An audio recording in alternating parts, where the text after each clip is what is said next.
ইতিহাস সবুজ মেরুনের। লিস্টন কামিংসের গোলে প্রথমবার আইএসএল লিগ শিল্ড মোহনবাগানের। আইএসএল এর ইতিহাস তৈরি করল মোহনবাগান। প্রতিযোগিতার 10 বছরের ইতিহাসে এই প্রথম লিগ শিল্ড জিতল তারা। সোমবার যুব ভারতীয় ক্রীড়াঙ্গনে মরণবাচন ম্যাচে মুম্বাই সিটি এফসিকে হারিয়ে দিল 2-1 গোলে। লিস্টন কালাসো এবং জেমস কামিংস গোল করেন মোহনবাগানের হয়ে। মুম্বাইয়ের হয়ে একমাত্র গোল লালিজান জুয়ালা সাতরে। গত বছর আইএসএল এর ট্রফি জিতলে লিগ শিল্ড কখনো জেতেনি তারা। সেই স্বপ্ন পূরণ হয়ে গেল আন্তরিয় হবাসের দলের।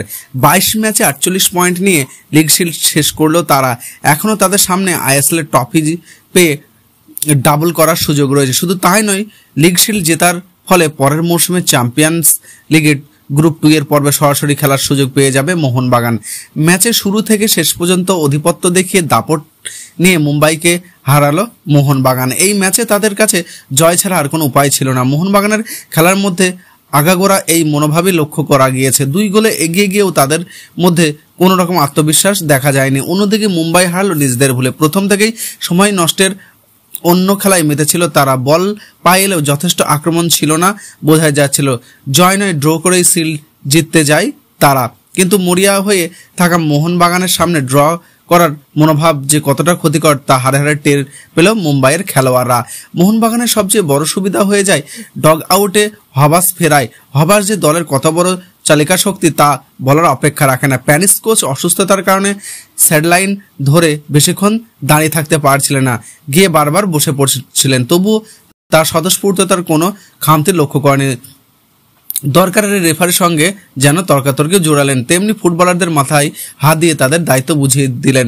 মোহনবাগানের শুরুটা করে আক্রমণাত্মকভাবে বিশ্বকাপার জেমস কামিন্সকে প্রথম একাদশে না রেখে দিমিত্রি পেত্রাকাস এবং আরমাদো সাদিকুকে দিয়ে প্রথম করেছিলেন হবাস। 3 ম্যাচের পর ডগ আউটে তিনি ফেরার আগে থেকেই উদ্বুদ্ধ ছিলেন মোহনবাগানের খেলোয়াড়রা।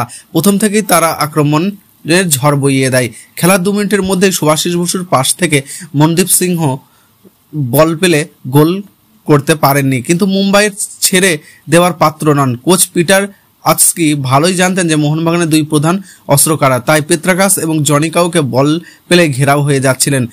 মুম্বাই বরং অনেক বেশি শান্ত হয়ে খেলছিলেন। বল কেড়ে নিলেও আক্রমণের রাস্তায় হাঁটছিল তারা। বল পেলেও কোনো রকম তাড়াহুড়া নেই। মুম্বাইয়ের আক্রমণ হচ্ছিল মূলত 2 প্রান্ত দিয়ে। বাঁ দিক দিয়ে বিপিন সিংহ এবং ডান দিক দিয়ে লালি জুয়েলার সাতরে। বারবার সমস্যায় ফেলছিল মোহনবাগানের রক্ষণকে। উল্টো দিকে মুম্বাইয়ের রক্ষণ ছিল জমজমাট। মোহনবাগান একের পর এক আক্রমণ করলেও কোনোটাই দানা বাঁধতে পারেনি।